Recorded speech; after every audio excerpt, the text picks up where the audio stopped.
Hello there and welcome to our webinar, Insomnia, How to Put the Problem to Bed.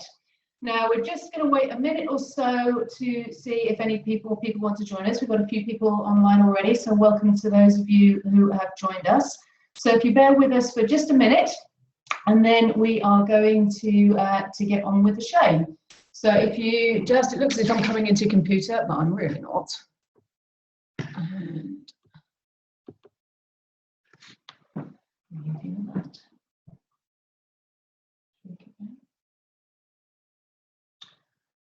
Okay, so welcome to our seminar. I am here with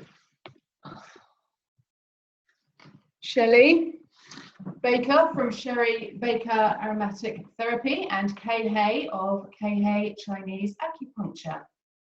Three specialists who all work in the area of insomnia. Now, just to get some of the admin things out of the way, I just need to let you know that we are all experts in our respective fields, but we're not medically qualified doctors.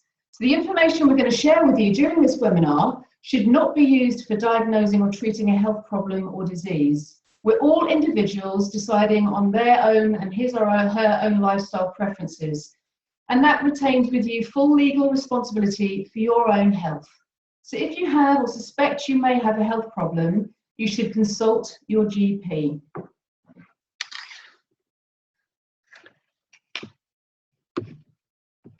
And this is what we actually look like. So hello everybody, I'm Caroline, this is Shelley, and this is Kay. So let me explain what our plans are to talk with you, our solutions for insomnia this evening. We're each going to introduce our own particular therapies using some avatars. So we have a virtual family. Now, obviously, each of you may not relate to those individuals specifically, but hopefully some of the situations that these individuals find themselves in will trigger some aha moments within you. We're then going to introduce to you some of the questions that we regularly get asked. There may well be questions that you have in your own minds as well. Now, if you do have any questions while we're talking, there is at the bottom of your screen a little bar, and along it says chat. So if you click on that chat, it will pop up a little screen and you can type in a question. We will get to see that questions, and what we will do at the end is to answer as many of those questions as we can within the time that we have. We're planning to keep this webinar to about 40 minutes. So we will address all the questions that we can within that time frame. If we overrun, we will refer to all of the questions and get back to you individually via email. So please be reassured that any questions that you have, we will find a way to answer them in the best way that we can today. We also do have an offer for you, but none of us are high pressure sales ladies. So we will let you know when that offer is coming up. And if it's something that during the webinar, you've heard something that's of interest to you, hang on for that bit because you may find that the offer is very much of value too. So that's the admin bits over already, thank goodness. And let me turn to Shelley, who's going to talk to us about how she deals with insomnia in mums. Thank you for attending. So my part of the family is Mum, and we're going to call her Lucy. So Mum is really busy. She's working. She's got her own business. She's very, very busy, sorting anybody else out, running around, husband, kids, getting everybody else out the door. She's very often, the last person in the pile. So by the time she's sorted everybody else out, she doesn't really sit down by the time it comes to the evening. So she falls into bed at whatever time. No sleep plan like we should all do, and can't sleep. Everything's racing around in her head. There's everybody sorted out for tomorrow. The lunch is made and all the rest of it. So looking at Lucy, it's how would aromatherapy help her to sleep? Aromatherapy is a branch of herbalism, really. It uses essential oils, which are all extracted from plants. And my background is science. My personal belief is that aromatherapy and essential oils are chemicals and they do a job. So they go into the body, they go into the blood system and they do a job. And so looking at that way, you can use some blends of essential oils to help Lucy to sleep. She's busy, she's really busy. She hasn't got time to be going off and having a massage overnight and doing all these things. She needs quick things to incorporate into her daily routine. So using oils as inhalations, using things in the bath, using things that she can use quickly, daily, to get into a good routine and to help her to sleep. So that's my approach would be looking at her sleep pattern, looking at her daily routine and trying to find little things, little ways that essential oils can slot into that to keep her calm and to keep her relaxed and to help her sleep. Various ways of doing that, either through inhalations, that it might be that you're actually using essential oil that's actually quite uplifting earlier on in the day, and then more sleep relaxing oils later on in the day. Yeah, because I've heard that lemon sometimes, you always think of lemon being a Lemon's stimulus. refreshing. What happens with lemony scented essential oils is lemon irritates the trigeminal nerve here. So when you smell a lemon or you smell lemony scented essential oils, you get that initial, oh, that's really refreshing, that's keeping me awake, which is brilliant. It's 2, 3 in the afternoon instead of that reaching for a cup of coffee to keep going. But then when lemon's actually in the bloodstream, when that chemical in the essential oil is in the bloodstream, later on in the day, it can act as a sedative. So it's having a double effect. It's having the effect of smelling it, and then later on the effect of actually having it in the bloodstream to work as a sedative. And then you've got all the traditional, everybody's heard about lavender, and it's very well documented. There have studies done on it. It's very useful. I use it a lot for sleep, but there are lots of other essential oils that can be used for sleep as well. It might be things sometimes tonics help for sleep. It might be that the energy, somebody's so uptight, you need to sort of dissipate that with more citrus oils rather than going for the heavy sedatives. So would everyone have a complete different mixture of smells? Yes. It's unique. So there isn't really, the way I work, I don't have a standard stock blend that's my sleep remedy, that's this, that's that. I look at everything that's going on in that person's life, look at everything that's going on with the sleep pattern, how they feel when they wake, depending on how they feel. It might depend on which bit of the sleep cycle is being disrupted, and then you can look at essential oils to help bring that back into balance. I found my little aroma stick brilliant. As you wake up, you can just have got an immediate, something you can do immediately as soon as you wake up. So they're great, aren't they? Really good way of getting essential oils into. So that's Lucy, Lucy Mum. Okay. And I'm going to introduce you to Lucy's son, Robert. Robert is 16 years old and he's just starting to prepare for his GCSEs. Robert used to sleep really well, but as the exam pressures are mounting, his sleeping has gone completely out the window. He lays awake at night with his mind whirring with all of the revision that he's been doing that evening. He might get a few hours sleep, but then he'll wake up, ding again with the next maths problem that he needs to be solving, and he'll stay awake for a few hours. And so the quality of his sleep is very, very poor. And it gets into a downward spiral, that the more tired he becomes, the more worried he becomes about his ability to actually study, his ability to do well in the exams, and everything then starts to go down. So my profession is, I'm a clinical hypnotherapist, and people often run a mile as soon as they hear the word hypnotherapy. But really what I work with and what I teach people like Robert is how their mind works, because it's a fascinating, absolutely fascinating organ. So to give you a little analogy, if you were to imagine your mind being like a computer, the brain is very much like a computer. It has the operating system, which is the subconscious mind. And when we're born, we have a program that runs sleep. And that's an interesting factor with Robert, is that he used to be able to sleep well. It's not something that's been a problem right the way through his life. So he has a program that was running really, really well until something happened. And so if we think of a program as code, something has happened to disrupt that code. So what my job is to help Robert recode the coding in his computer so it goes back to this perfectly running program. And the way we do that is a number of different angles. So some of the things that Robert might be doing is worrying about the impact of his exam. So he might be having a fear of failure, the what if I fail type of thing. And that fear is actually creating a new piece of software over the top of that old program that's causing this dysfunction. So he can fall asleep, but then this new program goes, oh, but what if I fail? You need to wake up and start studying again. So it's starting to help him look at the fear of failure from a completely different angle, because you may be aware yourself that when you worry about it, it's a bit like that proverbial dog with a bone. You just keep on going at it. And when you can get someone to actually sit back and look at the picture, they have that, what we call the aha moment, go, oh, yeah, I've never thought of it in that way. And when you have those aha moments, and we often say, yeah, it's the penny drops, that is a reference to the code changing. Something very small inside changes, and you get oh, I now feel different about it. So that's one of the ways we work with Robert, is to help him see things from a different angle, that me as a mature woman, having done lots of exams, can give him advice as a 16-year-old that he can't do. And often I can give him advice in a way that even if his parents said exactly the same thing, they're just the mum. So my teenage daughter to me is like, what do I know? You're my mum. Whereas as a therapist, I somehow get a lot more skills involved that people will then listen into. One of the other techniques that I use that's incredibly powerful is visualization.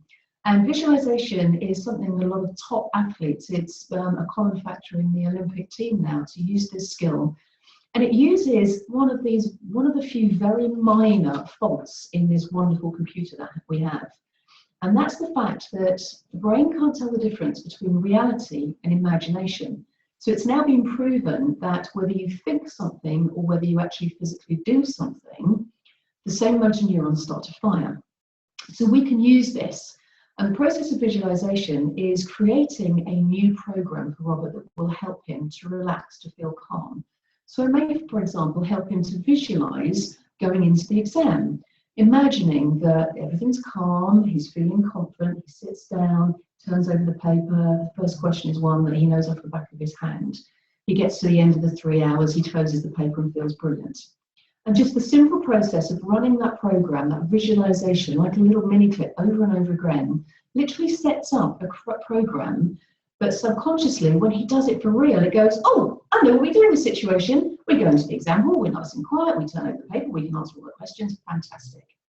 And that's how we can use the power of the subconscious mind to actually help you create the programs or reprogram the little bits of code that have gone wrong to make it all start working again.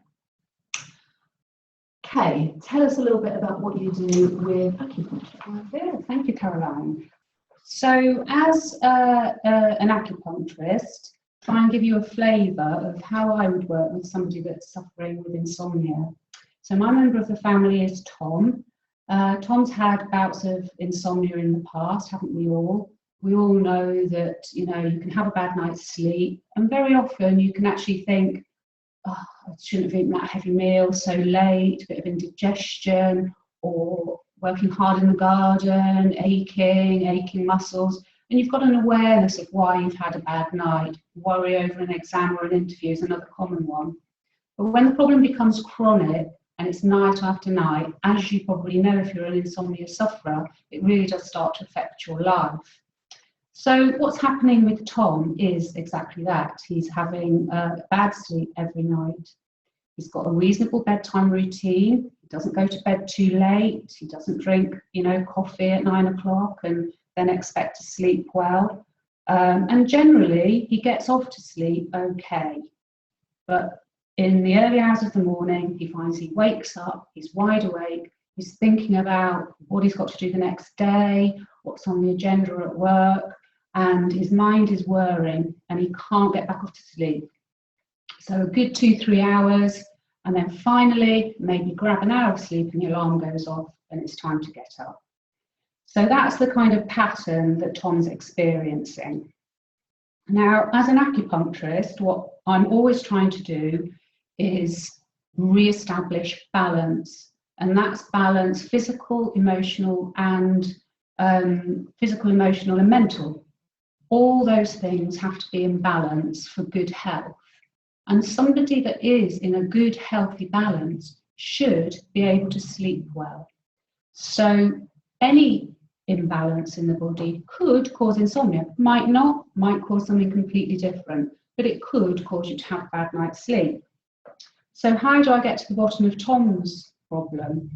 Well, the first thing I do is a full health history. I'm looking for patterns, so I need to know about everything.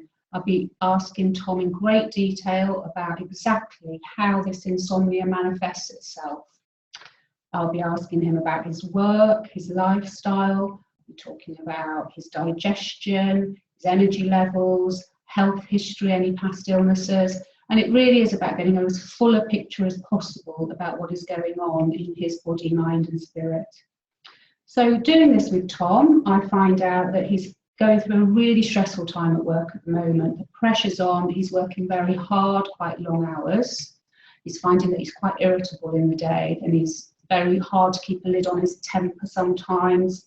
He's tired, obviously, because he's not sleeping, which exacerbates the problem. He's drinking coffee through the day to try and keep his energy levels up, and he can't relax in the evening, so he's probably having more alcohol than he would normally have as well. So already with this sort of information, never mind all the other stuff, I'm starting to see a pattern emerging, which tells me there could be a liver disharmony going on. Now, when I talk about liver disharmony in Chinese medicine, I've got to be really careful because I'm not talking about liver disease. If I thought that there was anything, an illness or a disease going on, then obviously the first thing I would do would be refer on to his GP. But with Chinese medicine, we're looking for subtle imbalances in energy. So I like to think of it more as the liver's the organ that's taking the hit, that's needing the extra support to cope with what's going on in Tom's life at the moment. So it's more that kind of level of imbalance. So what do? Well, I choose points that are going to support the liver, give it, help it to re-establish the balance in the body. If this is working for Tom with treatment, he should start to see changes. Now, it doesn't just magically disappear when he starts sleeping. What will probably happen is he might find that although he's still waking at 1 or 2 in the morning, when he is asleep, he's more rested, he's not hot and dreaming so much, and he's getting better quality of sleep. Then maybe when he does wake up, he gets off back to sleep more quickly. You might find that he's less irritable in the day, he's got a better handle on his temper, and that will help, sort of, you won't need as much coffee, as much alcohol. It's a whole cycle often of imbalance that's going on. And actually, it's chicken and egg, isn't it? Is it the insomnia that's causing the stress and the anxiety at work, or is it the pressure at work that's causing the insomnia? And actually it works both ways. And a lot of what I'm trying to do is break that cycle. So as his insomnia improves, he'll be less grumpy and stressed in the day. His day will go smoother. He'll be more relaxed. His insomnia will improve, and you get the cycle working in a more positive direction. And that's what I'm always trying to achieve when I analyse a person in terms of Chinese medicine. So I hope that gives you a flavour of how I work and what you're hoping to achieve with acupuncture treatment. I think that's really interesting. One of the things that, as you were talking there, and just we were saying with Shelley, it's quite common that there's an understanding of lavender and sleep. Is it always the liver that you hone in on as that first point of call? Right, no, it's not actually. Okay. It could be any of the organs. I mean, often the heart's involved, especially if there's an anxiety and sort of worry would be a different organ. So liver is just one of the possibilities, and actually it'd be quite unusual to put something like insomnia down to one thing. People aren't that simple. Yeah. People are always more complicated, and there's always a bit of that, a bit of the other, and you have to kind of work with the whole picture. And now with treatment, the picture changes as well. So the liver might be the primary thing, one thing, and then as that starts to get better, you might see something else that shows that it's out of balance. Mm-hmm. So yeah, good question. Yeah. When we were sort of talking together about the way we all practice, one of the things that struck me about what Shelley does was this idea of I always thought aromatherapy was a lovely sort of relaxing and a nice treatment to do, but I hadn't realised that the oils actually have this physiological effect on the body, which that was quite a shock to me actually. Really common that people think you sort of waft a bit of lavender about and there you go, job done. Yeah. It's all a bit floaty. And there, some aromatherapists do work in that sort of way. Which is lovely. And it's very relaxing, and that's absolutely fine. Personally, for me, because I had an interest, because my background, as I said before, was in science, and I had that interest, it wasn't enough for me to say lavender's been used for 5,000 years, therefore it's okay. I needed to know, for me, what's in it that makes it work, and the chemical composition of things. So we know that we know that things go through the skin, otherwise there wouldn't be any point in having HRT patches and that sort of thing. So we know that the skin is permeable, and we know that essential oils go into the bloodstream if you put garlic oil, not that I do this, but if you put garlic oil on the sole of somebody's foot, you'll smell it in their breath within half an hour. So that's had to have gone through the skin. So yeah, the essential oils will go in and actually do their job. And you're not talking about sleep, but if we're looking at other things, essential oils we've known for years that clove bud works for pain, but actually it works because it's actually locking on molecularly at a particular nerve. So it's the chemistry of what it's doing.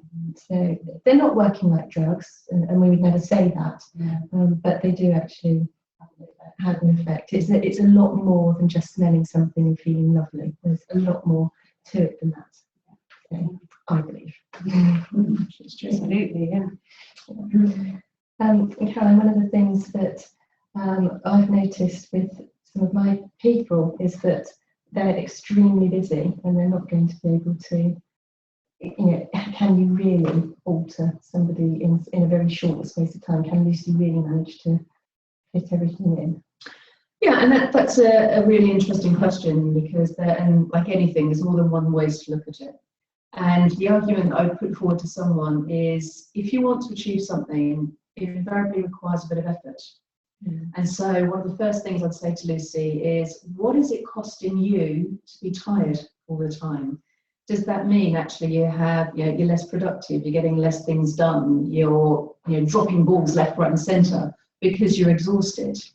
And so perhaps that hour to come and see me and have a session may save you 3 hours in your day.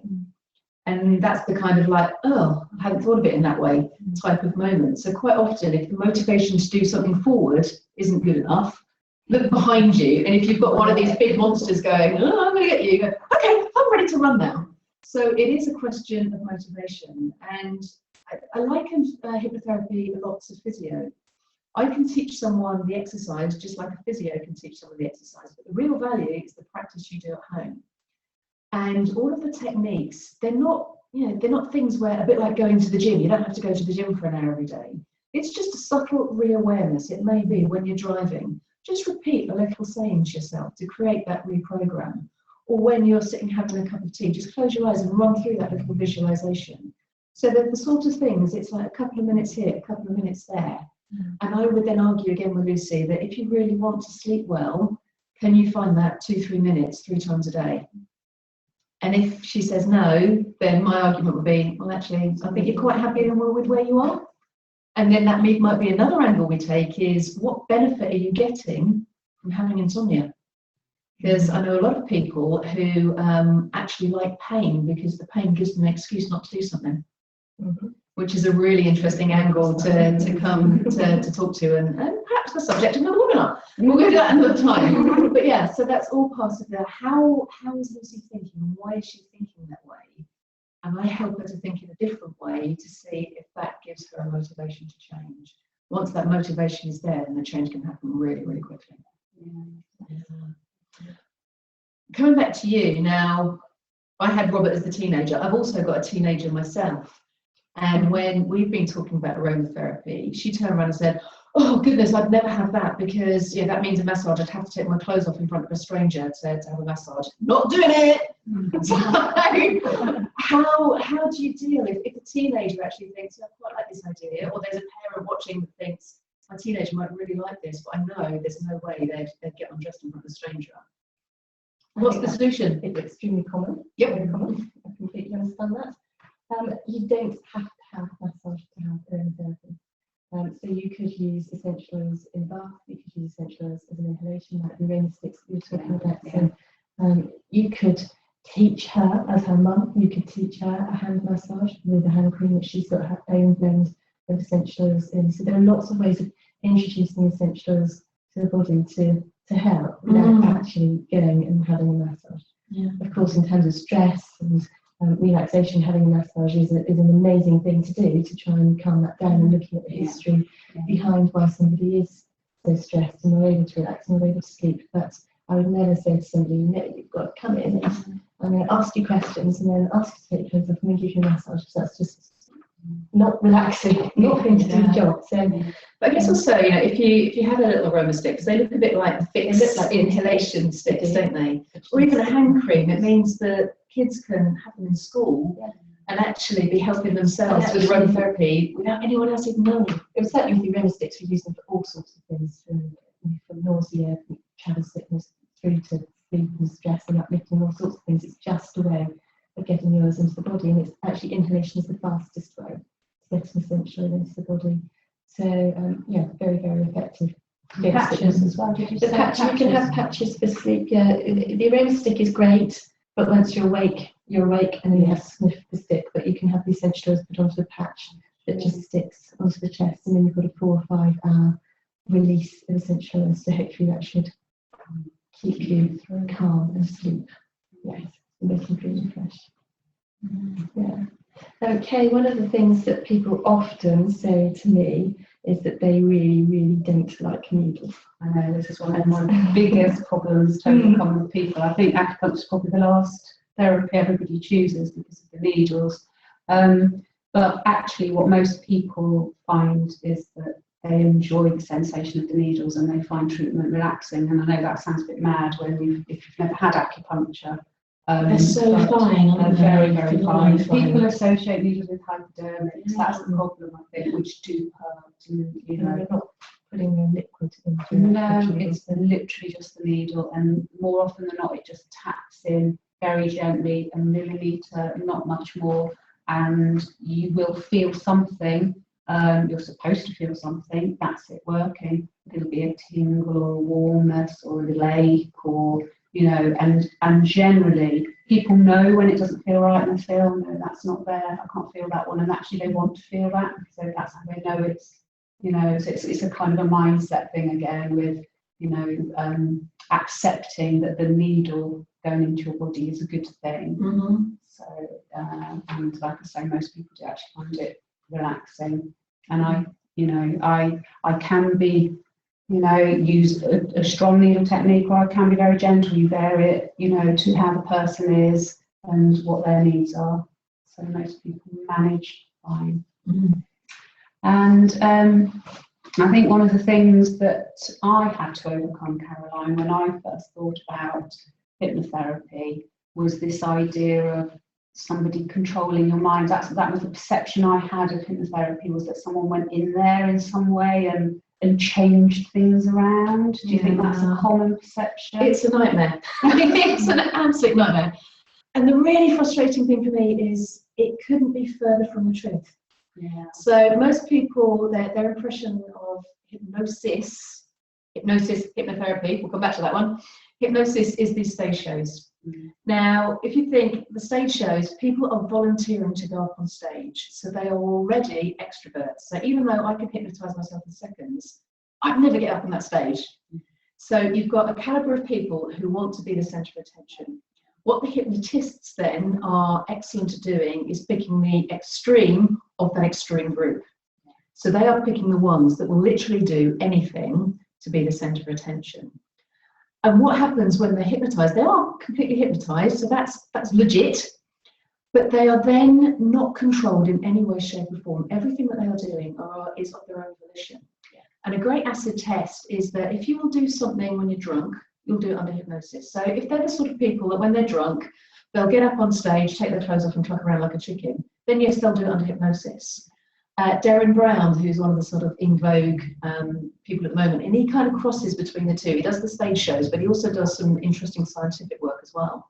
And he did some shows to try and prove, can someone be made to do something that they couldn't? And he tried to convince someone that they had committed a murder. And it was so phenomenally well stage show that it really looked like he did. But this guy knew that he hadn't. He couldn't be convinced because his belief system rejected that. So it's all about suggestibility. If by suggesting to you in any situation, yes, you can act like a fool, and you go, yeah, that's fine, I can do that. Okay, yeah. Then you'll do it under hypnosis. And I guess the other thing, coming back to this hypnosis, hypnotherapy, I'm not there to be entertained. I am there purely to help my client achieve their goals. And I quite often make a joke with people to say, if you want to cluck like a chicken, there's the floor, let's get it over with, then we can get on with some serious work. I'm not interested in the entertainment. And so it's a completely different ballpark that I work Okay, so I hope that has given you lots of thoughts, lots of ideas. What I'm going to do now is just to give your eyes a little bit of a break. It looks like I might be coming into the screen with you. Is to flip over to some slides where each of us have just picked a top tip. So my top tip is the brain hears all of your words and thoughts, but it's also really obedient. Your brain is not there to annoy you or to hurt you in any way. So if you're getting into bed and saying, I bet I'll still be awake at 1 o'clock, your brain quietly says, yeah, I can do that. And you know, I've actually seen this happen with my husband. He got into a really bad habit of getting into bed and saying, oh, I bet I'm going to wake up at 3 o'clock tomorrow morning. And funny old thing, 3 o'clock. And I said to him one night, well, that's a really stupid thing to do. Why don't you say I'm going to fall asleep and wake up when my alarm goes off? And he sort of looked across at me and went, yeah, whatever. I'm going to get into bed and stay asleep until my alarm goes off at 6:30. 6:30 came around, his alarm went off, he opened his eyes, looked across at me and went, oh, I hate it when you do that. So listen to what you're saying. If you are constantly repeating things such as, I have insomnia, your brain is going to reinforce that behaviour and literally run that program, create that bit of software that we were talking about earlier. You were born being able to sleep. That program is inherently created and it's programmed at a subconscious level. But if it's gone wonky and it's not working for you right now, you can reprogram it, and the language you use is a really big part of that. Now, a lot of people dismiss the value of mantras, it's all a bit woo-woo, but without ever having tried them or used them. So people who do use them really know the power of positive repetition. So my real sort of takeaway thing that I'd like to leave you with is stop talking about your problem and focus on what you want. Focus on sleeping through, focus on having a good night's sleep, because your brain will be just as eager to meet those commands too.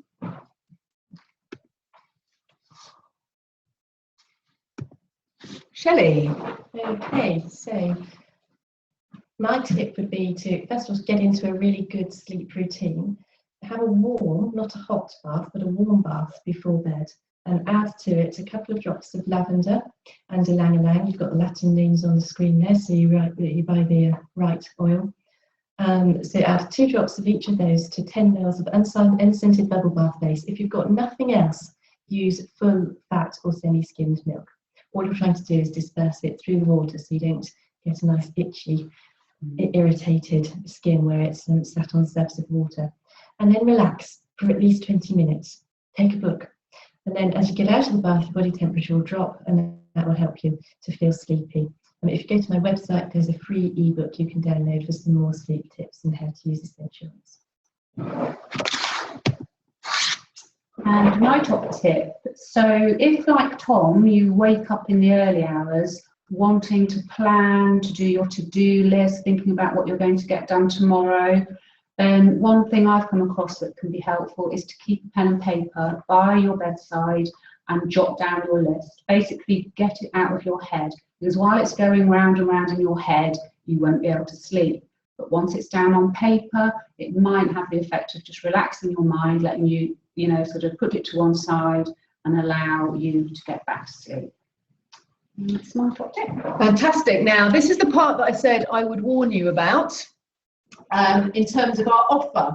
So hopefully you've had some real value, some things for you to think about. And thank you very much for listening. So we hope you've learned some ways to improve your sleep naturally and feel more able to now take some steps to help yourself.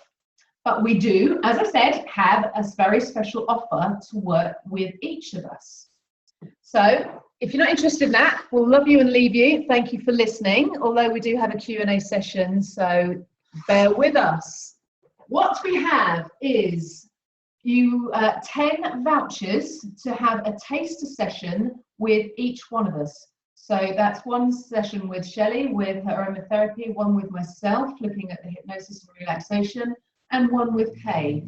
Now, the value of those 3 individual sessions would typically be just over £180, but we are offering 10 people to have those same level of treatments for an investment of £100.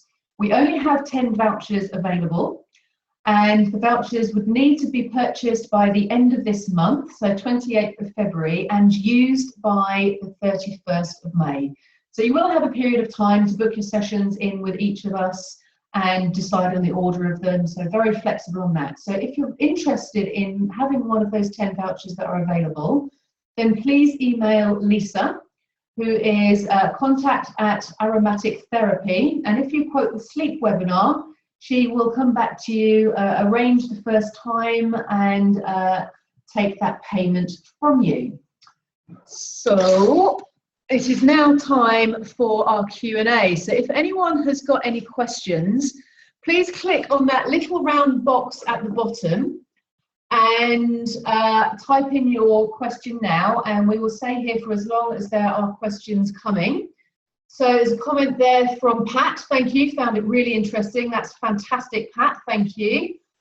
One of the questions we've got coming up now is how many sessions would it take to see a notice? So I think it's probably best if each of us answer that in turn. So Shelley, how many sessions typically would someone have with you? I think it really varies. Obviously, there are things that you can do that will have an immediate improvement. So it might be just sort of a little small adjustment could make a big improvement. I generally work with people between 3 and 6 months to really, get to grips with what's actually going on and taking a proper history and working that way. But there's no doubt that you can make big improvements with very little changes using essentials to look into that. Okay, again, really to establish that balance, it is a process. It's not something that always happens overnight, although you do get, the odd case where that might happen. But generally what I say to people is, if you allow 4 to 6 sessions, you should have seen real improvement over that time, over maybe a 2, 3 month possibly time period. And at that point you've got a good idea of how far you've come and how much further you might be liable to get if you carry on with treatment. So I think ballpark 4 to 6 treatments you would make quite good progress in that. Yeah, and I think I would probably fall in a similar sort of area. Most people would have between 4 and 6, but one of my earliest clients, she came to me after, as she said, she hadn't slept more than 4 hours a night for 10 years. And the reason she wanted to change is her daughters had got married and she felt she couldn't go and stay with them because she couldn't be moving around at 2 o'clock in the morning like she could at home. And that was her motivation. And we hit on something that changed her belief straight away. And I got a text the next day to say she'd just slept 6.5 hours. The next day was 7. It's been 7 ever since. So sometimes it can be one session. It all depends again on the background, what's been happening in the past. Has there been trauma involved? And sometimes, the insomnia is actually a symptom of something else, and we have to then decide, do you deal with something else and then come back to the insomnia? So the way I work is very, very much individual. We go session by session, we deal with whatever comes up. But for a ballpark, I would be in the same boat here, 4 to 6 sessions. Now we've got a question here from Chris. Whereabouts do you practice? Which part of the country? We're all based in Salisbury, Chris. So Shelley just on the outskirts, Kay right in the centre. I'm about 7 or 8 miles out of Salisbury. I do have some online resources that I use for people as well, whereas Shelley and Kay, I think, more are face to face. Yeah, but I could always recommend, if you're interested in acupuncture, don't hesitate to contact me. I can always recommend somebody possibly in your area. Yeah. It is one of the things I think as therapists we all face is this concept of legitimacy. Certainly the area of hypnotherapy, it is really scary, it terrifies me that someone can do a weekend course in hypnotherapy and go out and start practicing with people. So damaging, potentially. So it's something to really question what is someone's qualifications, look at their background. And again, if you are looking for therapists outside of the area that we can help you with, please come back to us. We'd be delighted to give you some criteria of these are the sort of qualifications you should be looking for. These are the sort of questions you should be asking someone before you make a decision to invest in them. But I think the other ladies will agree with me. One of the most important things about a successful therapeutic relationship is that you click. That you click with that person. If for any reason, it's something that I deal with a lot, is listen to your instinct. if when you're talking to that person on the phone or you meet them, you just don't feel it's quite right, then it's not quite right, and that's okay. You're a square peg, they're a round hole. It's just not a fit. It doesn't mean that either of you are wrong. You need to find that person that fits with you. So do listen to your instinct, and that sort of that instinctive, yeah, I like this person, is really, really important. So I think we've addressed all of our questions there. So thank you everyone to listening in. We've really enjoyed sharing with this with you today. We are doing another talk next week for any of those of you who are around in Salisbury. We're doing something at the Wellness Practice, which is on the Market Square, what's it called? One of those, Well Natural, there we go. Glad someone knows what it's called. We are going to be there at 5:30 on Thursday the 16th. Yeah, got that right. Excellent. So please feel free, if you'd like to come, that's an opportunity to actually meet us. We will be going through the same sort of thing again, but you're very welcome to come along, say hello, or please recommend friends. It's another opportunity to catch up. As we said, we have been recording this. We will be sending you a link, so please feel free if there's things that you want to repeat, and if having watched it again, another question comes up. On that first slide that we showed, there were all of our contact details, so just pop us an email. We will do everything that we can to make you sleep well. So on that note, night, sleep well, thank you for listening, and we hope to see you again very soon. Bye-bye.